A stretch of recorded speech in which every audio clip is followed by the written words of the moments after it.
Both these countries have a rich historical background, which we believe are possible contributors to their current issues. Syria has been conquered numerous times since 1500 BC. When the Egyptians first took control, since then, several other powerful leaders, such as the Syrians, Persians, and Alexander the Great, attempted control. The country continued to be taken over until it fell to the Ottoman Turks in 1516. It remained a Turkish province until World War I. 400 years later, in 1916, a secret Anglo-French pact placed the country into a French zone of influence. After World War I, the League of Nations gave France a mandate over Syria, but the French were later forced to put down several nationalist uprisings. After numerous demonstrations in 1939, the French High Commissioner suspended the Syrian constitution. Once again, in 1945, demonstrations by the nationalists broke out to actual fighting, and the British troops had to restore order to the region. On February 1st, 1958, the United Arab Republic was formed with Syria and Egypt merged. 3 years later, on September 28th, Syria secedes from the Republic. And on September 29th, 1961, Syria becomes independent once again. On November 13, 1970, the Minister of Defense, Hafez al-Assad, staged a bloodless coup. In 1971, he was elected president and remained in office until his death on June 10, 2000. Bashar al-Assad becomes his successor when he is elected in July of 2000. Since he has been president of Syria, major violence has been a recurring issue, which eventually led to the beginning of the Syrian civil war starting in 2011 and is yet to be brought to an end. In most recent news surrounding the closure of the civil war, John Kerry, the U.S. Secretary of State, said at the Geneva II Conference that the way for Syria to achieve peace again will require effort from the world community, but should exclude Syrian President al-Assad. Carol and Amy have more information about the current issues surrounding the war. Thank you, Atousa. The citizens of Syria have had their lives turned upside down since this war began. Food supplies are low, medical and health care is hard to reach, and homes and buildings have been completely obliterated. The United Nations has been attempting for quite a while to get basic necessities to the millions of Syrians trapped in the 3-year conflict, but have been potentially stopped and threatened by the Syrian government. However, the UN has finally stated that despite what the government says, they are ready to get aid into Syria. About 9.3 million people are in great need of urgent humanitarian assistance within Syria, since the aid there remains unpredictable and woefully inadequate. UN Secretary General Ban Ki-moon stated that the parties involved in the conflict, quote, continue to deny access for humanitarian assistance in a completely arbitrarily and unjustifiable manner.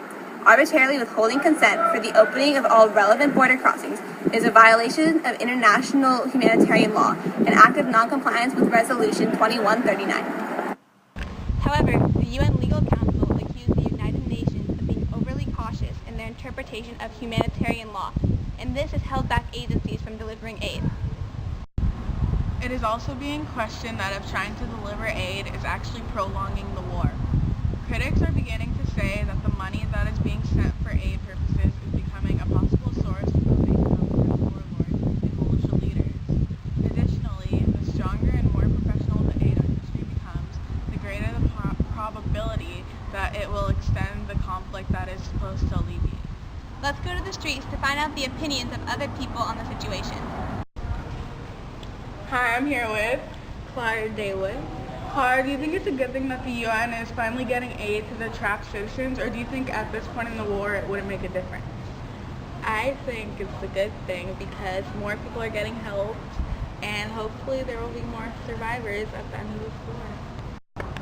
It doesn't make a difference anymore. I think that the people up there are too scared and afraid that any foreign help will just make them not trust any of the foreign help coming in. The more people that can be saved, the better. It is better for the United Nations to help now than none at all.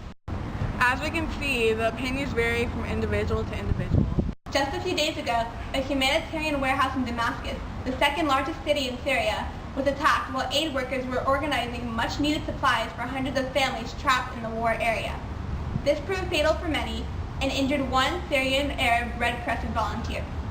No one party has claimed responsibility for this attack at the time. Back to you, Atousa. Thank you for the interesting segment, Carol and Amy. Now we go to Anthony Ngyuen and Anthony Coloma for current battles surrounding the Civil War. Thank you, Atousa. Aleppo, a targeted city since the beginning of the war, has been bombarded with bombs throughout government air attacks and has been resulted in the deaths of nearly 2,000 people. The use of barrel bombs and shrapnel-packed explosives have increased in an attempt by the government to put down the rebellion against President Bashar al-Assad. About 14 individuals die every day due to these explosions. A reporter from Al Jazeera, Zina Kador, started that the government's military strategy could be push rebels back or to depopulate areas. More importantly, to drive a wedge between the rebels and the people, telling them if they support the rebels, this is the punishment. However, this city has finally been breached by regime soldiers. The rebels defending the Shaki Najjar area are now depending on the factories and mills that have been an engine room for Syria's economy. A rebel leader stated that they, quote, the regime, are trying to encircle the city, and this time they think they can do it. Aleppo Central Prison was taken by regime soldiers. Since gaining the building, the government is now able to begin the close to the northeast of the city and their stronghold in the northwest. If the government activates, the rebel supplies line which already vulnerable, and their campaign to keep control of Aleppo will become almost impossible. Aleppo has begun abandoned, and up to 30% of its buildings have been demolished. The majority of citizens that remain in the city are not there by choice, but are instead trapped in the entire situation. Mahmoud, a citizen still residing in Aleppo with his surviving family, said to an official, quote, "I thought this would be over in a few months. It's unbelievable that things have gotten to this point, and terrifying to know that we're only likely to get worse." Hold on. Wait. Okay. Alright, I'll tell them. I just received breaking news that the rebel groups have, in fact, regained an area in Aleppo. Fighters are currently attempting to seize the prison began to held by government troops. These clashes are apparently but called counterattacks to you. Efforts of retaking Shaki Najjar and have opened up a pathway between the countryside and Aleppo. The siege of Aleppo prisons by the regime is broken. And now back to our newscasters for more information on the current events in Afghanistan. Afghanistan is a country rich of history and crisis. During the Cold War, King Mohammad Zahir Shah created close relationships with the Soviet Union. The Afghan government continued to see different leadership styles enacted in multiple murders of their leaders until 1979, when the Soviets launched an invasion of Afghanistan and declared Barack Karmal as president.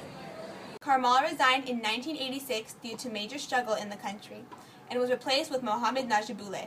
Najibullah was later ousted from power by Islamic rebels. Major issues have followed in the country since then due to terrorist groups and an unstable government. Hamid Karzai was elected president of Afghanistan in June 2002 and has remained in office since.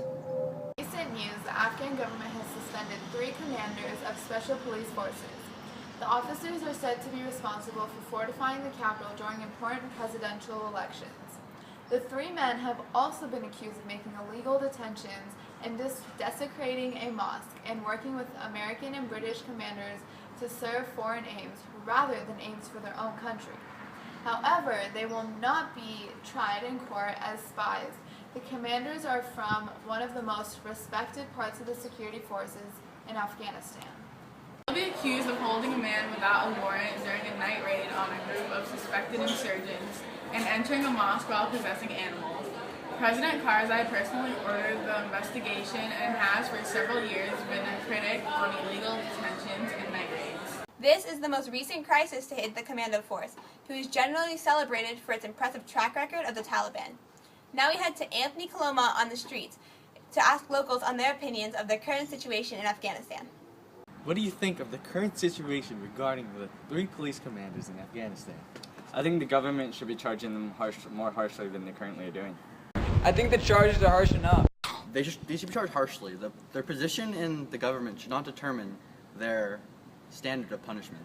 In order to keep a good record of the police force, the commanders should be charged equally as the normal citizens.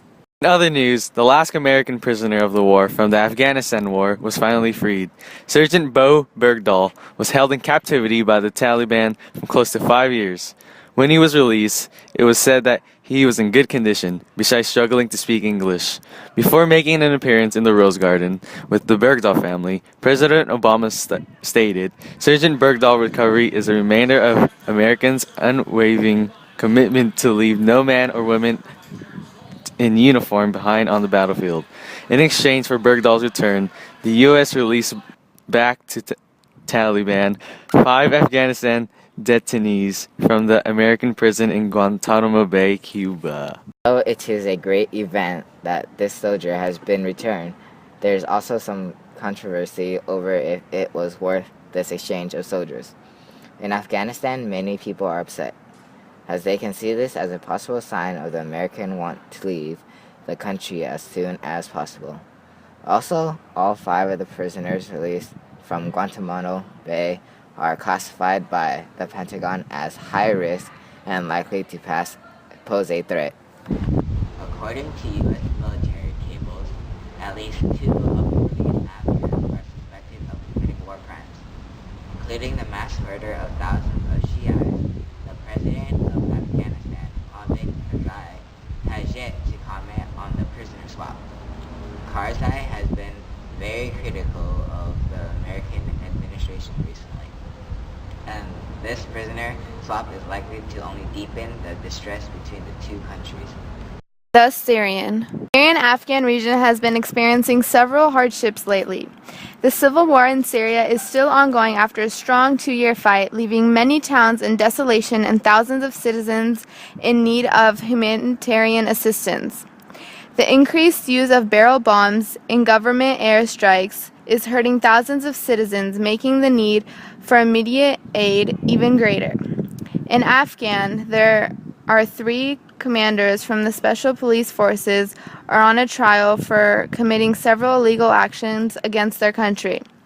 And finally, after a long wait, American Sergeant Bardell has been released after 5 years in captivity by the Taliban in exchange for 5 notorious members of the Islamic extremist group. The situation seems to be getting worse, although country officials should be working on improving, if they hope that their regions will continue to be prosperous in coming years. That's all we have for our viewers today. Thank you for watching, and we will see you next week.